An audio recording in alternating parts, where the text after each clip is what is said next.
esposo no era muy receptivo al Evangelio, no había forma de llegar. Entonces, el hecho de que su esposo haya llegado a los pies de Cristo es maravilloso, realmente increíble, y nos gozamos en esa noticia, y preciosa lo que ocurre, porque Natalia ya es una persona grande, ¿cierto? Y probablemente con mucha madurez también y conocimiento de la Escritura, y probablemente va a ser un gran aporte ahí en esa iglesia. Entonces, me alegro por lo bonito que significa por todos nosotros, porque todos nosotros podemos ser aportes donde estemos, ¿cierto? No importa el lugar, no importa, y es maravilloso que a lo mejor no somos encomendados como misioneros, pero salimos con ese espíritu misionero a otros lugares. Entonces, donde ustedes estén, ojalá así sean también bendición para otros, ¿ya? Hermanos queridos, estamos en Mateo capítulo 16, en el último versículo, Mateo 16, 28,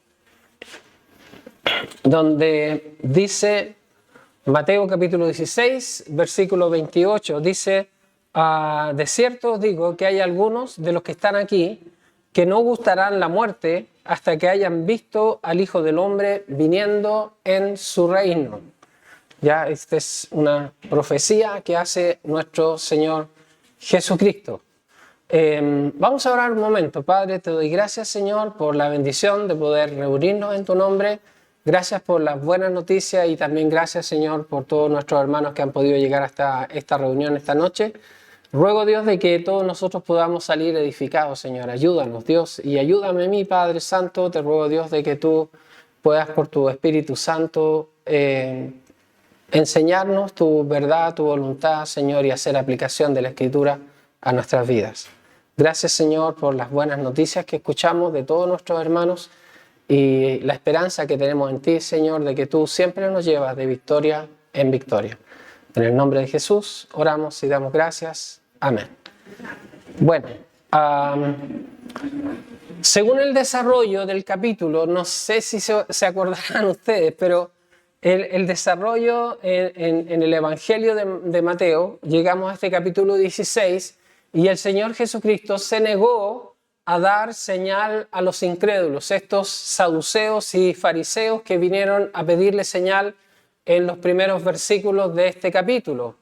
¿Ya? Ahora, lo interesante es que son religiosos, ¿ya? Y a veces los religiosos son los más incrédulos. A veces pensamos que la gente del mundo, la gente que no tiene a Cristo, bueno, son incrédulos obviamente, pero qué triste es cuando los creyentes, las personas que dicen creer en Dios, son los verdaderos incrédulos, son las personas de mal corazón, de malas actitudes, de malos pensamientos, ¿cierto? Y eso hace de que muchos se tropiecen en el camino de la verdad. Ahora, recapitulando todo lo que vimos, el Señor Jesucristo habló de 4 señales. La señal de Jonás, la señal del pez, ¿cierto? La señal del pan, la señal de la roca y la señal de la puerta. Y si usted lo piensa detenidamente, si usted reflexiona un poquito, estaba viendo un video de estos reels que aparecen ahí, decía, tu devocional no sirve de nada si no meditas, si no profundizas la meditación de la Escritura. O sea, de nada sirve leer la Biblia sin entender lo que estoy leyendo. Yo tengo que meditarlo, profundizarlo, tratar de comprenderlo y aplicarlo a mi vida. Entonces, es muy importante eso. Ahora, si pensamos detenidamente, nos vamos a dar cuenta de que estas 4 señales que habló el Señor Jesucristo en Mateo capítulo 16, que no las vamos a repetir porque ya las vimos, son el kit básico de desarrollo de cualquier creyente. O sea, la señal de Jonás, mira, en capítulo 12 de Mateo, versículo 39, Mateo 12, 39,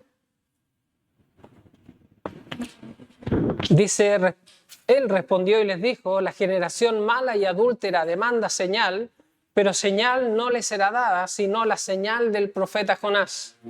Porque como estuvo Jonás en el vientre del gran pez 3 días y 3 noches, así estará el Hijo del Hombre en el corazón de la tierra 3 días y 3 noches. Entonces la señal de Jonás se refiere específicamente al Evangelio, a la muerte, a la sepultura y la resurrección del Señor Jesucristo. Esta es la señal más importante de todos los tiempos.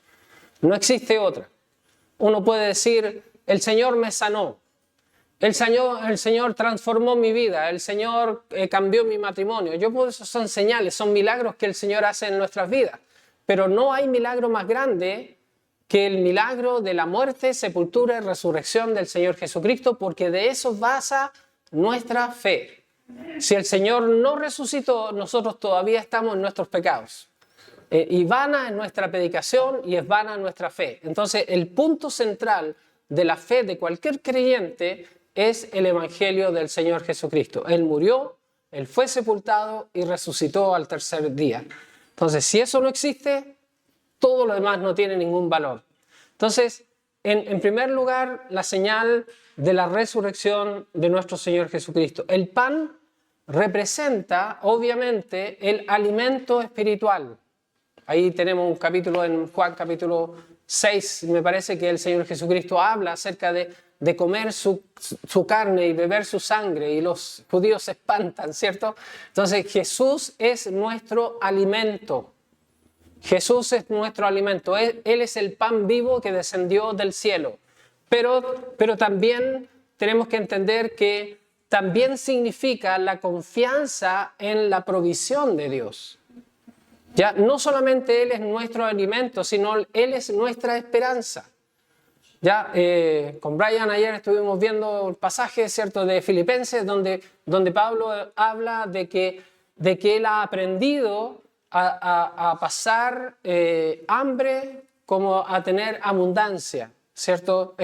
Filipenses capítulo 4, versículo, se lo digo al tiro, 10, 11... Filipenses 4, 11. Dice, no lo digo, 4, 11, no lo digo porque tenga escasez, pues he aprendido, y ahí está la clave, he aprendido a contentarme cualquiera que sea mi situación. Sé vivir humildemente y sé tener abundancia. En todo y por todo estoy enseñado, así como para estar saciado, como para tener hambre, así para tener abundancia, como para padecer necesidad. Todo lo puedo en Cristo que me fortalece. Entonces, este versículo, Filipenses 4:13, lo usan para cualquier cosa, ¿cierto? Para decir, yo puedo ir al gimnasio y todo lo puedo en Cristo. No, hermano, no es eso el propósito del texto. El propósito del texto es saber confiar en Dios cualquiera que sea nuestra situación. Sea una situación positiva, de abundancia, o sea una situación de necesidad. Y yo puedo, en Cristo Jesús, que me fortalece, soportar todas esas cosas. ¿Por qué? Porque por medio de esas situaciones, Dios me enseña a confiar en Él. ¿Me entiendes? Yo tengo que aprender a tener necesidad. Tengo que aprender. Hermano, desgraciadamente, la mayoría, incluso de cristianos, viven endeudados. Viven pidiendo préstamos, viven pidiendo un préstamo para pagar otro préstamo. Desgraciadamente, no aprenden a vivir en el nivel que Dios quiere que vivan para aprender. Aprender a ordenarse, aprender a gastar poco, aprender a ahorrar. No quieren vivir de esa manera, quieren vivir en un nivel más alto. Entonces, el pan no solamente representa nuestro alimento, sustento espiritual, sino también nuestra confianza en la provisión de Dios. La roca, que es, ¿cierto?, esta enseñanza que le hace el Señor Jesucristo a Pedro, y le dice, tú eres Pedro, pero te digo que sobre esta roca, hablando de sí mismo, edificaré mi iglesia, ¿ya? Y vimos largamente ese pasaje, ¿cierto? Pero eso significa el fundamento de nuestra salvación. La roca es el fundamento de nuestra salvación. es el fundamento sobre el cual edificamos nuestras vidas espirituales. Cualquiera que me oye estas palabras, le compararé a un hombre prudente que edificó su casa sobre la roca. Vinieron lluvias, descendieron ríos, no recuerdo lo que dice más, pero dice, y esa casa no cayó porque estaba fundada sobre la roca. Entonces, vamos a pasar situaciones difíciles, pero vamos a permanecer firmes porque estamos fundados sobre la roca. Y finalmente la puerta, ¿cierto? Jesús dijo, y las puertas del Hades no prevalecerán contra ella, en Mateo 16. Las puertas son, hermanos, lo que nosotros tenemos que destruir, que hacer retroceder las puertas de la muerte. Entonces nos gozamos, ¿cierto? Cuando oramos por personas que están a las puertas de la muerte y por alguna razón, entendemos que es el Señor, ¿cierto? Las puertas retroceden, ¿cierto? Las puertas no prevalecen contra una iglesia que unida ora y clama al Señor y suplica, ¿cierto?, por las vidas de las personas. Entonces, ahora, cuando hay peticiones de oración, generalmente estamos hablando de personas que tienen cáncer, que tienen una situación horrible, que no sé, están... hermano, toda la gente a nuestro alrededor está en peligro de muerte. Por muy bien que se vean, por muy bien que anden, todos están a las puertas del infierno. Entonces nuestra oración debe ser más allá que solamente aquellas personas que están muriendo por alguna enfermedad. ¿Me entiendes? Tenemos que estar orando por las personas a nuestro alrededor para que se salven, para que esta iglesia se levante y haga la voluntad de Dios y evangelice y podamos todos nosotros trabajar juntos para llevar a mucha gente a los pies de Cristo. Entonces, son estos 4 señales que el Señor menciona en el capítulo 16, ¿cierto? Y la puerta entonces representa la autoridad que hemos recibido. Recuerde que en Apocalipsis, el capítulo 2 me parece, que el Señor dice, he aquí pongo delante de ti, ¿qué pongo? Una puerta abierta. Una puerta abierta, la cual nadie puede cerrar. ¿Ya? Iglesia, entienda, tenemos una puerta abierta. ¿Ya? Tenemos que, ¿cierto?, trabajar para que mucha gente entre por esa puerta. ¿Ya? Esa puerta representa la autoridad que hemos recibido para ejercer el ministerio. Toda potestad me es dada en el cielo y en la tierra. Por tanto, id y haced discípulos a todas las naciones. Entonces, nosotros tenemos autoridad para decirle a la gente que están perdidos. Tenemos autoridad para decirle que Dios demanda arrepentimiento. Tenemos autoridad. Y esa autoridad ha sido dada por el Señor. Pero el Señor Jesucristo concluye este pasaje con una profecía.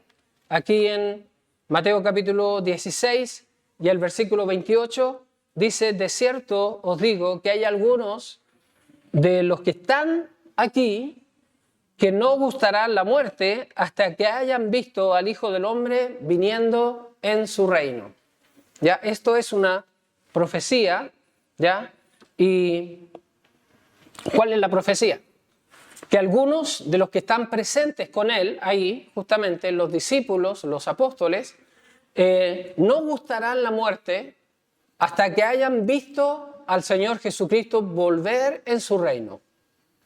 Y eso es una cosa, ¿cierto?, que es impresionante, porque bueno, si el Señor se demora, como hasta ahora, ¿cierto?, se ha demorado 2000 años en volver, significa que alguno de esas personas estaría vivo hasta el día de hoy, esperando la venida del Señor. Bueno, esta profecía nos genera algunas preguntas. Por lo menos a mí me genera algunas preguntas. ¿Por qué algunos? ¿Por qué algunos? ¿Por qué no todos?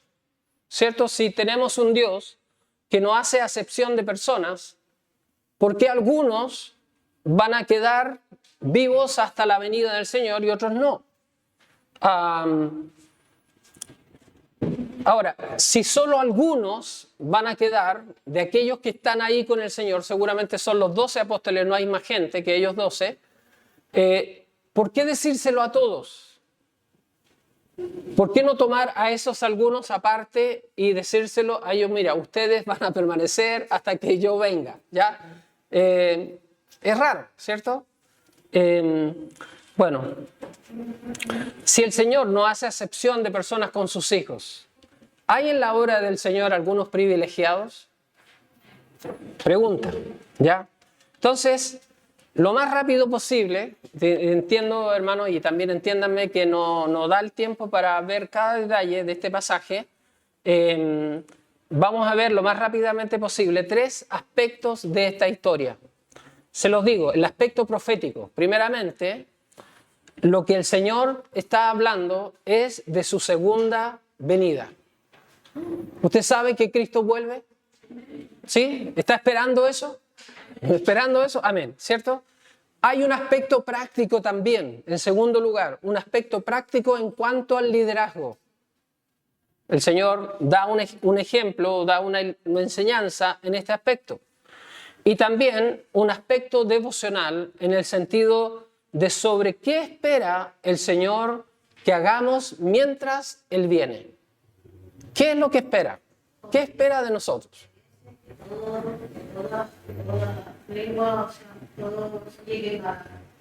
Al conocimiento de la verdad. ¿Cierto? Eso es lo que espera. Entonces, lo que tenemos acá. Entonces, lo que vamos a ver justamente en Mateo capítulo 17, versículo 1 al 8, 1 al 3. Vamos a comenzar con 1 al 3. Dice, 6 días después de que Jesús dijo estas palabras, Jesús tomó a Pedro, a Jacobo y a Juan, su hermano, y los llevó aparte a un monte alto y se transfiguró delante de ellos.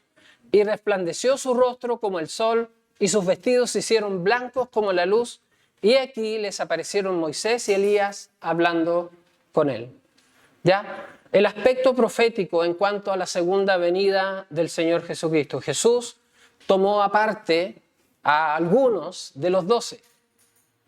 A Pedro, a Jacobo, que es Santiago, y a Juan. Y los llevó a un monte alto. Y la Biblia dice que se transfiguró delante de ellos. Delante de ellos. O sea, una opción, por ejemplo, si vamos a un teatro o vamos a un show, hoy día hay muchos shows de cantantes, de repente los cantantes hacen un break o algo pasa y los cantantes se esconden y luego vienen con vestiduras nuevas. ¿Se entiende? Eso ocurre a veces, ¿cierto? En los conciertos los artistas se cambian de vestidura, pero se esconden para hacer este cambio. La Biblia dice que el Señor se transfiguró delante de ellos, ¿ya? Y esa parte es muy importante. Esto, hermanos, es un cuadro de la segunda venida de nuestro Señor Jesucristo, y Jesús les está mostrando a ellos su verdadera apariencia. ¿Cómo es realmente el Señor Jesucristo? Se ha dado cuenta que leyendo la Escritura nunca se menciona si Jesús tenía pelo ensortijado, pelo liso, pelo negro, rubio, si era blanco, si era alto. No se menciona. ¿Por qué? Porque la apariencia física no tiene importancia. Aunque nosotros le damos mucha importancia a la apariencia física, para Jesús no tiene ninguna importancia para lo que es del Señor. Ahora, mire lo que dice Primera de Juan, capítulo 3, Primera de Juan, capítulo 3, versículos 2 y 3. Primera de Juan, capítulo 3, versículos 2 y 3. Dice, amados, ahora somos hijos de Dios y aún no se ha manifestado lo que hemos de ser. Pero sabemos que cuando Él se manifieste, seremos semejantes a Él porque le veremos tal como Él es. ¿Ya? Tal como Él es. Y todo aquel que tiene esta esperanza en Él se purifica a sí mismo, así como Él es puro. ¿Ya? ¿Sabe qué va a ocurrir en la segunda venida de nuestro Señor Jesucristo? Que nosotros le veremos tal como Él es. Tal como es. ¿Y qué otra cosa va a ocurrir? Que nosotros seremos transformados a su imagen. Seremos exactamente igual que Él. ¿Ya? Exactamente como Él es. Mientras tanto, el versículo 3 dice, y todo aquel que tiene esta esperanza en Él, ¿qué hace? Se purifica a sí mismo, porque sabe que viene un día que va a estar delante del Señor Jesús y sabe que nos vamos a sentir probablemente muy avergonzados de la forma en que hemos vivido. ¿Entiendes?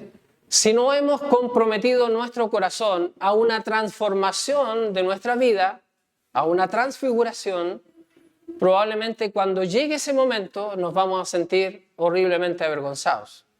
Ahora, eso dice también Primera de Juan, para que en su venida no nos alejemos de Él avergonzados, ¿cierto? O sea, hay que tener confianza. Ahora, este cuadro que estamos viendo en Mateo capítulo 17 es una muestra de lo que el Señor Jesucristo es. Por ejemplo, en Apocalipsis capítulo 1, versículo 12 al 16. Apocalipsis capítulo 1, versículo 12 al 16.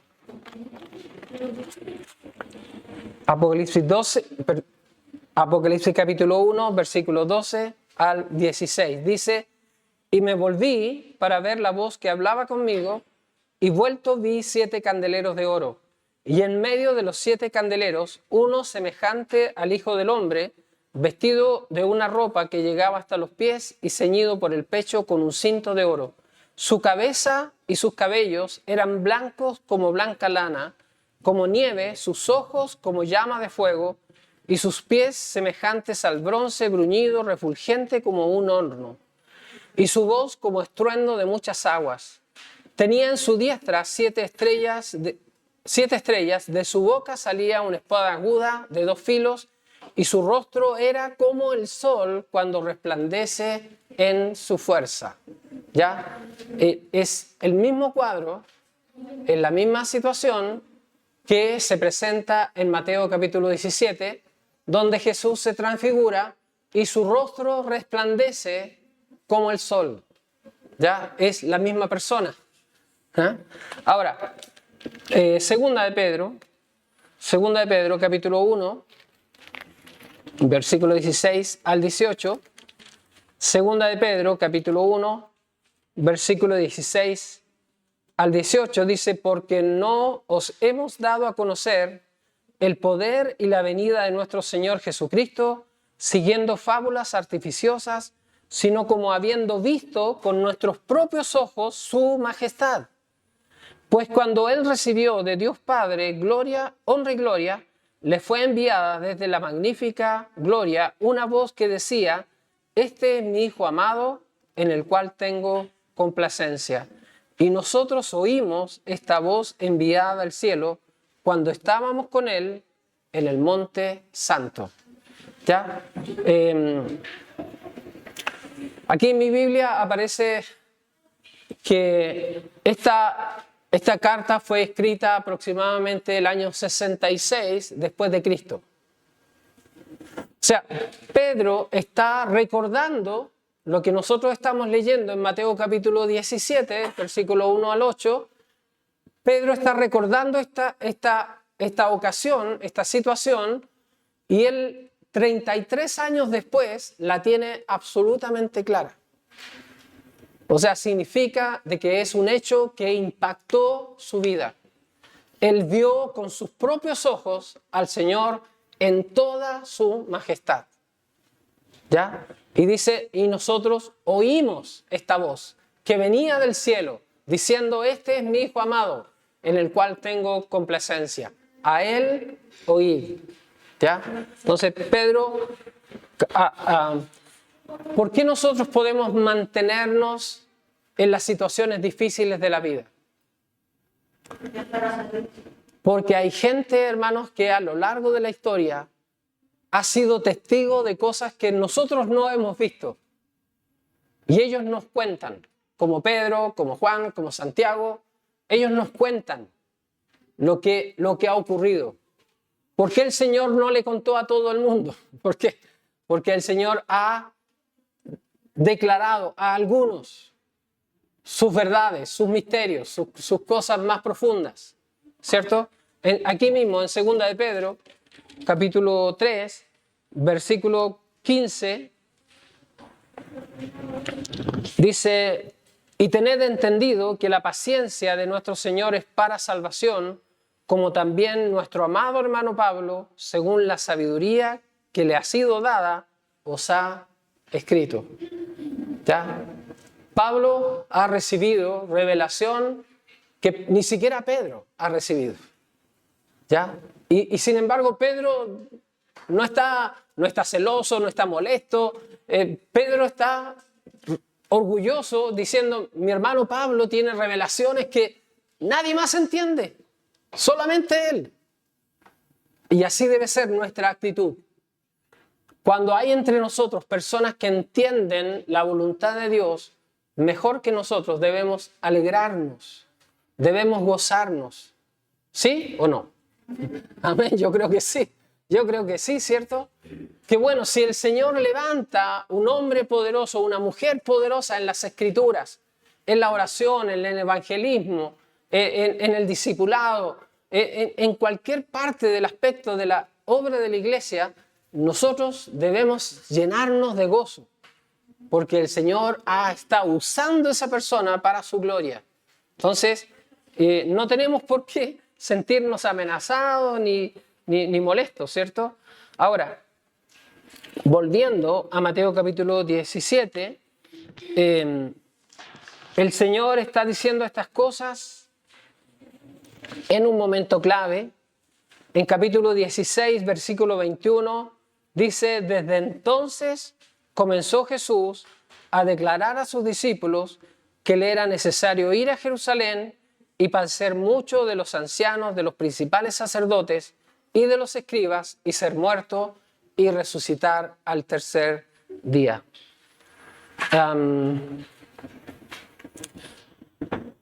Nosotros tenemos una reacción natural de tratar de evitar las aflicciones. Y cuando Jesús le dice esto a los discípulos: ¿saben qué, muchachos? Tengo que ir a Jerusalén. Y lo más seguro, lo más probable es que voy a padecer mucho. Y probablemente voy a morir. Y cada uno se espanta, ¿cierto? Y Pedro, como es más, ¿cierto? Es más locuaz, ¿cierto? Y él inmediatamente comienza a hablar. Él le dice: maestro, en ninguna manera esto te acontezca. O sea, no sufras. Por favor, no sufras. No queremos que sufras. Hermano, si usted va a seguir a Cristo, ¿qué va a pasar? Vamos a padecer. No podemos evitarlo. ¿Me entiendes? Pero ¿sabes qué? Él ha dejado en su palabra unas promesas que nos llenan de gozo y que nos permiten seguir adelante en las aflicciones, en las tribulaciones, en los momentos difíciles, y permanecemos firmes adelante porque estamos confiados en las promesas del Señor. ¿Entiendes? Y así debe fortalecerse nuestra fe. No importa lo que me pase, yo voy a seguir creyendo en el Señor, voy a seguir tratando que mi familia venga a Cristo. No importa las situaciones. Hermano, cuando alguna fe no es real, en el momento de la prueba, esa fe se quiebra. Así que las pruebas permiten que solamente la fe verdadera, los que tienen fe verdadera, continúen adelante.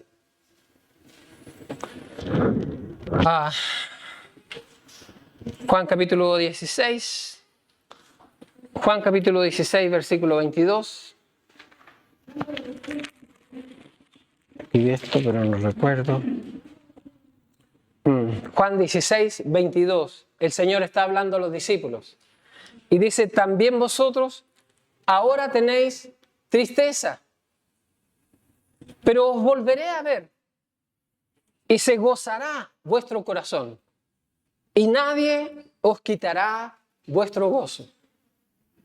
¿Me entiendes? Qué maravilloso, hermano, saber que en esta vida podemos pasar por aflicciones, podemos pasar por momentos difíciles, pero ¿sabes qué? Cuando venga el Señor una vez más y lo veamos tal como Él es, en su majestad, en su gloria, todas las aflicciones van a desaparecer.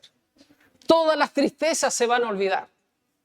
Porque en ese momento será el cumplimiento de todas sus promesas y de todas nuestras esperanzas.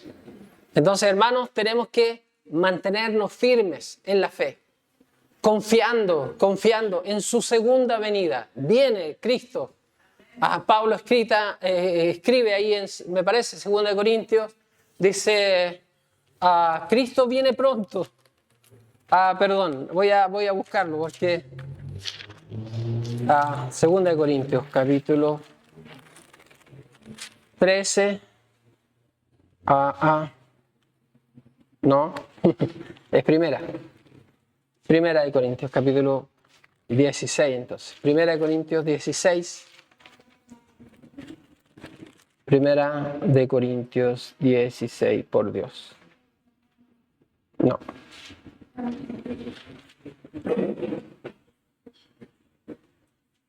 Sí. El versículo 22 dice, el que no amare al Señor Jesucristo sea anatema. ¿Qué dice después? El Señor viene. El Señor viene. Mire, cómo Pablo soportaba las aflicciones, las contradicciones, las pruebas que le tocaba enfrentar con su pensamiento de que Cristo viene. Cristo viene. Y ¿sabes qué? Esto que estamos pasando hoy día, las situaciones difíciles, duras que sean, van a quedar totalmente en el pasado. ¿Cierto? Jesús dijo que era exactamente igual como cuando la mujer tiene un hijo. Tiene grandes dolores, grandes aflicciones, ¿cierto? Grandes preocupaciones. ¿Cómo irá a ser mi hijo? ¿Irá a ser sano? ¿Irá a ser enfermo? ¿Cierto? Tantas cosas que entran en la cabeza de una persona, de un matrimonio, ¿cierto? Esperando un hijo, ¿cierto? Pero cuando el hijo nace, ¿qué pasa? Se olvida todo. Todos los dolores, todas las preocupaciones, la alegría es indescriptible, ¿cierto? Lo mismo ocurre cuando venga nuestro Señor Jesucristo. Ahora, Mateo capítulo 17 y versículo 2 dice, y se transfiguró delante de ellos y resplandeció su rostro como el sol y sus vestidos se hicieron blancos como la luz. Jesús les está mostrando cómo va a terminar la historia. Ellos van a verlo morir ahora, dentro de poco. Pero Jesús le está mostrando, vean, así va a terminar la historia. Véanme, con toda mi gloria. Entonces, ellos van a poder sobrellevar cualquier situación difícil que les toca enfrentar. Ahora, ¿qué es la transfiguración? Porque no es una palabra de uso común, ¿cierto? Pero la palabra transfiguración es en el griego es la palabra metamorfo, de donde viene la palabra metamorfosis, ¿cierto? Y la palabra significa transformar o literalmente transfigurar. Y esa palabra es una palabra que se usa solamente 4 veces en el Nuevo Testamento. 2 veces en los Evangelios refiriéndose a esta historia y otra vez en Romanos capítulo 12 y el versículo 2. Romanos 12, 2 dice, no os conforméis a este siglo, sino transformaos o transfiguraos, ¿cierto? Por medio de la renovación de vuestro entendimiento para que comprobéis cuál sea la buena voluntad de Dios, agradable y perfecta. ¿Entiendes? Una persona que hace la voluntad de Dios va a comprobar que la voluntad de Dios es agradable y perfecta. Una persona que no obedece la Biblia nunca va a encontrar sentido a la fe, nunca va a encontrar sentido a obedecer la palabra del Señor, porque no experimenta la buena voluntad de Dios en su vida. También 2 de Corintios capítulo 3. 2 de Corintios capítulo 3 y el versículo 18. 2 de Corintios capítulo 3 y el versículo 18 dice: por tanto, nosotros todos, mirando a cara descubierta como en un espejo la gloria del Señor, somos transformados de gloria en gloria en la misma imagen como por el Espíritu del Señor. ¿Ya? Entonces, ¿qué quiere decir todo esto? Que el objetivo de la salvación no es parchar la vida vieja, no es mejorar lo que antes éramos, sino transformar a la persona en una nueva criatura. 2 Corintios 5, 17, de modo que si alguno está en Cristo, nueva criatura es, las cosas viejas pasaron, y aquí todas son hechas nuevas. Entonces, el propósito de la salvación no es mejorarnos un poco, no es que yo deje de fumar, deje de beber, deje de maldecir, me comporte amablemente, no es eso, sino es que el Señor logre transformar completamente mi vida. ¿Ya? Como vimos en 1 Juan 3:2, seremos semejantes a Él, o sea, seremos transformados. Y solamente hay dos opciones. Yo puedo colaborar con Dios o yo puedo oponerme a Dios. ¿Entiendes? ¿Cómo colaboro? Obedeciendo su palabra, poniendo en práctica lo que aprendo. ¿Entiendes? Aprendo a dejar la mentira, aprendo a dejar la deshonestidad, el robo, aprendo a dejar la lujuria, aprendo a dejar el materialismo de lado, aprendo a dejar estas cosas y mi vida va a ir siendo transformada. Estoy colaborando con Dios en mi transformación. ¿Cómo dejo de colaborar? Desobedeciendo la Biblia, ignorando la voluntad de Dios para mí, haciendo mi propia voluntad en lugar de hacer la voluntad del Señor. Filipenses 1:6. Filipenses capítulo 1, versículo 6. Dice: estando persuadido de esto, que el que comenzó en vosotros la buena obra, la perfeccionará hasta el día de Jesucristo.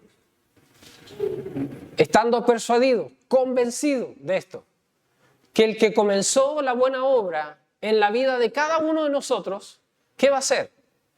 ¿La va a dejar a medio camino? De ninguna manera, ¿cierto? Él la va a completar, sea que yo colabore o que no lo haga.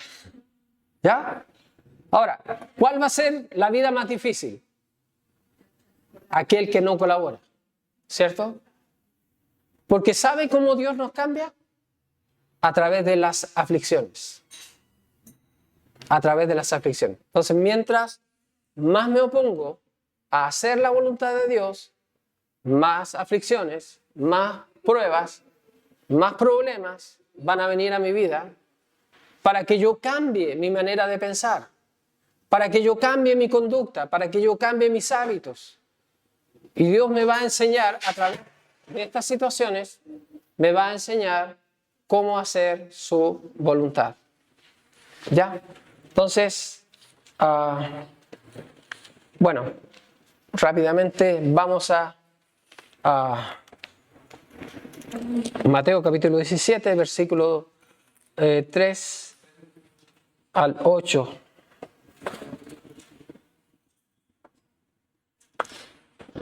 Dice: aquí les aparecieron Moisés y Elías hablando con él.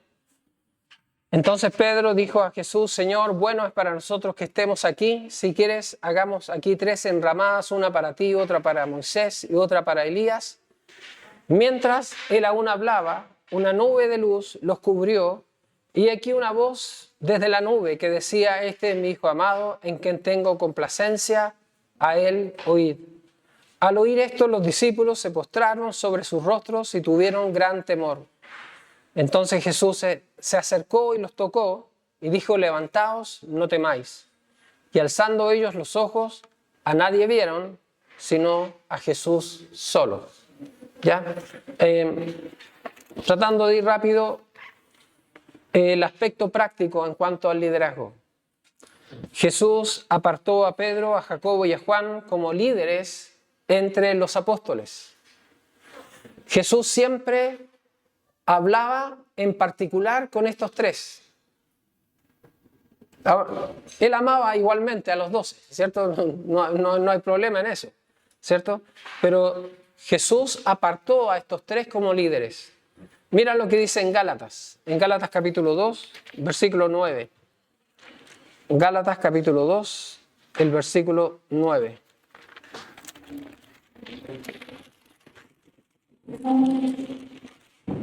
Gálatas 2:9 dice: y reconociendo la gracia que me había sido dada, Jacobo, Cefas, que es Pedro, y Juan, que eran considerados como columnas, nos dieron a mí y a Bernabé la diestra en señal de compañerismo para que nosotros fuésemos a los gentiles y ellos a la circuncisión. La carta a los Gálatas fue escrita aproximadamente el año 52 después de Cristo. Se han pasado una gran cantidad de años, ¿cierto? Y Pedro, Jacobo y Juan son considerados columnas. ¿Qué es una columna? La columna es aquello que sostiene, ¿cierto? Sostiene un edificio. Entonces, estos tres eran considerados columnas, ¿ya? Entonces, ¿Jesús se equivocó al apartar a Pedro, Santiago y Juan? No, de ninguna manera, porque ellos perseveraron en el tiempo y se convirtieron en referentes importantes dentro de la iglesia. Y así ocurre, hermanos, también dentro de esta iglesia. Las personas que perseveran en el tiempo, trabajando humildemente, siendo útiles, ¿cierto? La Biblia dice que tenemos que uno quiere hacerse grande entre los hermanos, tiene que ser servidor de todos. Entonces, sirviendo humildemente, perseverando en la fe, siendo fiel, permaneciendo, te vas convirtiendo en un referente dentro de la iglesia. Entonces, es importante el liderazgo. Entonces, permanecer fiel y servir al Señor, no buscando protagonismo, sino buscando simplemente que la obra de Cristo sea beneficiada. Estos perseveraron como líderes y permanecieron a pesar de las situaciones difíciles que les tocó enfrentar. Jesús vio en ellos, y eso es lo interesante, que Jesús vio en ellos una actitud más consagrada que en el resto. ¿Ya? A veces nosotros no nos fijamos en eso, pero Jesús anda siempre buscando personas que tengan un corazón, una actitud. No importa la apariencia, no importa el fondo cultural, no importa la nacionalidad, lo que importa es el corazón, la fidelidad, porque el Señor puede trabajar con eso. ¿Entiendes? Entonces, eso es muy importante. El Señor escogió a estos tres para que fueran sus testigos, ¿cierto? Y ellos contaran las cosas que vivieron después de la resurrección del Señor Jesucristo. La última cosa. ¿Qué espera el Señor que hagamos mientras Él viene? Él vuelve. Volvamos a Mateo 17. Versículo 4. Entonces Pedro dijo a Jesús: Señor, bueno es para nosotros que estemos aquí. Si quieres, hagamos aquí 3 enramadas, una para ti, otra para Moisés y otra para Elías. Mientras él aún hablaba, una nube de luz los cubrió. Pedro habla, cierto, a veces precipitadamente, pero Pedro, al igual que muchos cristianos, cuando tienen un encuentro con el Señor, siempre están pensando en qué puedo hacer. ¿Qué puedo hacer? Levantemos un templo, levantemos una enramada. ¿Cierto? ¿Cuántas veces, cierto? Se muere alguien, levantan una animita. Se aparece una virgen, levantan una gruta.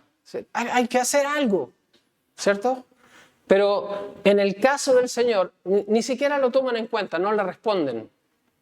Mientras Él todavía habla, siguen ocurriendo cosas, como si nada no importara lo que Él dice. Entonces, hermanos, por ejemplo, Hechos capítulo 17. Hechos 17, versículo 24 y 25. Hechos 17, versículo 24 y 25. Dice Pablo, predicando en Atenas, dice, el Dios que hizo el mundo y todas las cosas que en él hay, siendo Señor del cielo y de la tierra, que dice, no habita en templos hechos por manos humanas. Versículo 25, ni es honrado por manos de hombres como si necesitase de algo, pues Él es quien da a todos vida y aliento y todas las cosas. A veces nosotros estamos más interesados, y yo, de verdad, sinceramente, yo he trabajado mucho en este lugar, ¿ya? Pero a veces estamos más interesados en las cosas físicas, en las cosas materiales, que en las cosas espirituales. Hermano, ¿de qué sirve levantar un lugar? Levantar una catedral, yo pienso en las catedrales que se hicieron en la Edad Media. 70 metros de altura, hechas de piedra. Ahora son monumentos históricos y todo, pero ¿de qué sirve? Trabajo de cientos de años les costó a esas personas levantar esas catedrales. Y hoy día son nada más que un monumento. No es algo espiritual. Lo que nosotros necesitamos es trabajar en las vidas de las personas. Primera de Pedro capítulo 2 dice, sed edificados como piedras vivas, ¿cierto? Como casa espiritual. Nosotros necesitamos ser edificados, pero espiritualmente. Es evidente que necesitamos un lugar donde congregarnos. Es evidente, ¿cierto? Necesitamos este lugar, nos sirve mucho, pero no es el centro de nuestra vida espiritual. Nuestra vida espiritual es lo que nosotros somos, no lo que hacemos. Es lo que nosotros somos nuevas criaturas. Y si somos hijos de Dios, en el lugar donde nos encontremos, nosotros debemos traer la bendición de Dios, traer la palabra de Dios, la oración de Dios, ¿cierto?, a esas personas. Es importante, nosotros somos representantes del Dios vivo. Esa es nuestra labor. Lucas capítulo 10. Lucas capítulo 10, versículo 38 al 42. Lucas 10, 38 al 42. Aconteció que yendo de camino, entró en una aldea y una mujer llamada Marta le recibió en su casa. Ella tenía una hermana que se llamaba María, la cual sentándose a los pies de Jesús oía su palabra. Pero Marta se preocupaba con muchos quehaceres y acercándose dijo, Señor, ¿no te da cuidado que mi hermana me deje servir sola? Dile pues que me ayude. ¿Ya? Marta ahí está afanada y turbada. Entonces respondiendo Jesús le dijo, Marta, Marta, afanada y turbada estás con muchas cosas, pero solo una cosa es necesaria. Una cosa. ¿Qué cosa es? Y María ha escogido la buena parte, la cual no le será quitada. ¿Ya? ¿Cuál es la parte que no le será quitada? Todo lo que tiene que ver con la palabra de Dios. Escuchar a Jesús. Eso es lo que dice la voz, ¿cierto? Y aquí una nube de luz y una voz del cielo que decía, este es mi Hijo amado, en el cual tengo complacencia. ¿Qué dice? A él oíd. A él oíd. María está escuchando a Jesús. ¿Y sabes qué? Jesús le dice, lo que ella está haciendo, nadie se lo puede quitar. No lo pueden robar porque es intangible, no es material, es espiritual. Todo lo que nosotros hagamos materialmente se va a perder, se va a quemar. En algún momento se va a perder. Este lugar en algún momento se va a derrumbar. Es pasajero, claro. Pero todo lo que hagamos en el Espíritu, en la palabra del Señor, va a permanecer por la eternidad. Nadie te lo puede quitar. ¿Ya? Volviendo, ahí terminamos, vamos a terminar. Dice versículo 6, al oír esto los discípulos se postraron sobre sus rostros y tuvieron gran temor. Entonces Jesús se acercó y los tocó y dijo, ¿qué dijo? Levantaos, levantaos y no temáis. Y alzando ellos los ojos, a nadie vieron, sino a Jesús solo. Me parece exactamente lo mismo que hay en Hebreos 12, donde dice, puestos los ojos en Jesús, el autor y consumador de la fe. ¿Cierto? Nuestra responsabilidad como cristianos es levantarnos. Levantarnos, hermanos.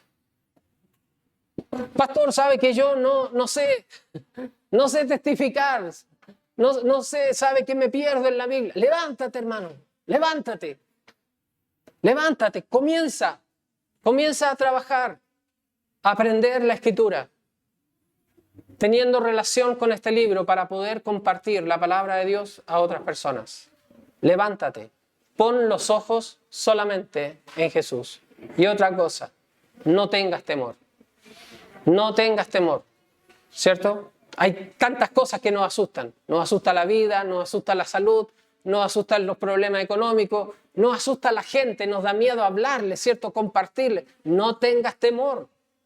No tengas temor. Solamente levántate y pon a trabajar tu fe, tu obra para el Señor. ¿Ya? ¿Vamos a orar? Hermano Gabriel, por favor. Señor, te damos muchas gracias esta noche, Señor, porque pudimos prestar atención, Señor, así como Marta y María, Señor, ahora como María, Señor, delante de ti, Señor, escuchándote, Señor. Muchas gracias por tu consejo, por tu palabra, Señor, que nos alienta a vivir una vida enfocada, Señor. También nos da la perspectiva, Señor, de que viene pronto, Señor, lo cual es Señor. Más para limpiar nuestras vidas. Así es, Señor. Sí, Padre. Sí, Señor. Y que este día no nos vaya avergonzado, Señor. Ayúdanos, Señor, a ser dignos, representarte tuyo aquí en esta tierra, Señor. Ayúdanos, Señor, a estar hablando en tu nombre, Señor, a tener valor, Señor, a nuestros compañeros de trabajo, Señor. Sí, Padre Santo. Sí, Señor. Señor, que necesita, Señor, esas personas están sufriendo silenciosamente, Señor, están muriendo silenciosamente, Señor, a pesar de que los vemos con una sonrisa, Señor. Y te damos muchas gracias, Dios, porque nuevamente nos has hablado, Señor, y nos has dado una visión diferente, Señor. Sí, Pido, Dios, que bendiga esta semana, Señor, que vamos a poner por obra tu palabra. Sí, Señor. En nombre de Jesús. Amén. Amén. Gracias.